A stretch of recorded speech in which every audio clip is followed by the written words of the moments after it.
ជំរាបសួរសួស្តីបងប្អូនទាំងអស់គ្នាថ្ងៃនេះនាងខ្ញុំមានមុខម្ហូបមួយទៀតមកចែកជូនបងប្អូនទាំងអស់គ្នាគឺសម្លម្ជូរក្រាក់ពោះគោកុំឲ្យខាតពេលយូរយើងទៅមើលគ្រឿងផ្សំទាំងអស់គ្នាចំពោះគ្រឿងផ្សំម្ជូរក្រាក់ពោះគោនេះគឺតិចទេមានដូចជាពោះគោ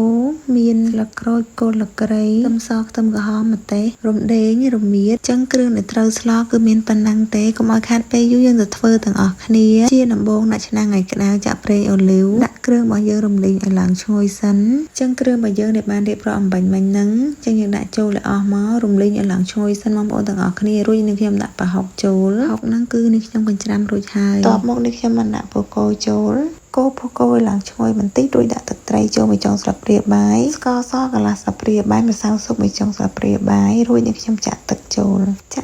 ហើយនឹងខ្ញុំកូរបន្តិចរួចគ្របទុកដើម្បីឲ្យសម្លប់របស់យើងពុះបាក់មកវិញគឺថាសម្លប់របស់យើងពុះហើយនឹងខ្ញុំក៏បានដាក់ម្ជូរអំពិលទុំចូលអញ្ចឹងម្ជូរបងប្អូនចូលចិត្តជូរប៉ុណ្ណាដាក់ប៉ុណ្ណឹងបានអត់កំណត់នោះទេឥឡូវនេះសម្លប់របស់យើងឃើញថាឆ្អិនហើយនឹងខ្ញុំក៏បានបិទភ្លើងដាក់ចុះតែម្ដងជូរក្រាក់ពោះគោរបស់យើងគឺថារសជាតិឆ្ងាញ់មែនទែនបងប្អូនទាំងអស់គ្នាញ៉ាំហើយគឺចង់ញ៉ាំទៀតឥឡូវនេះមកវយសលេងគឺថាស្អែកនឹងធ្វើញ៉ាំទៀតហើយគឺថា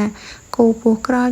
គឺឃ្លានបាយទាំងយប់តែម្ដងបងប្អូនបើមិនទាន់បានធ្វើញ៉ាំអាចសាកធ្វើញ៉ាំបាននាងខ្ញុំធានារសជាតិគឺថារសជាតិឆ្ងាញ់មែនទែនអរគុណបងប្អូនដែលបានតាមដានវីដេអូនេះខ្ញុំតាំងពីដើមរហូតដល់ចប់